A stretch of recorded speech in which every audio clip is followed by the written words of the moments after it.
Lungile wanuna Aula jai pekewe mamane Ati tompeta manguva nilawo Teni komisa tingana mina Ati tompeta manguva nilawo Teni komisa tingana mina Nibafana bakona mamane Bane komisa tingana mina Nibafana bakona mamane Bane komisa tingana mina Baranza vya mahala mwina Baranza vya mahala maiwe Kuve chilumba chivulile kai Chikutereza paka tinyero iyo Chikupa ito paka tinyero la Ya wana tereza nyaman Awachane na kukoma buloko ya mira Nakuve uhava male Nakuve uhava shakushava mama Amo wane nepa itire Aichelsa ningana mamane Ine anga besen masaya wangwane Nakuve ahava shakushava Ine ango tete kuteza mbuli masaya wangwane Bahava nakuhakelo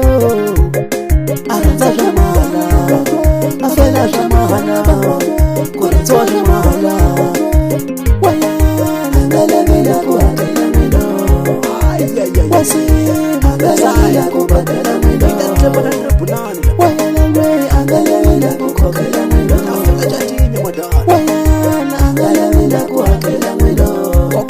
Ashitombalisha kushanga Angala vila kushibadala mino Ashitombalisha kusasa Angala vila kushakela mino Aranza shamahala maiwe Afela kuchaneka Kile ziwe Kaikaya kuchina mwana Kile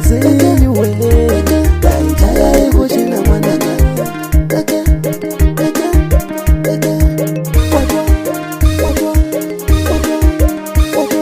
Shaku shanganya Nangalewe kushakela mino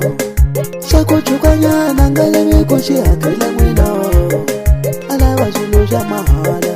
Alawa julu jamahala Alawa julu jamahala Alawa julu jamahala mwino Yawana tereze nyano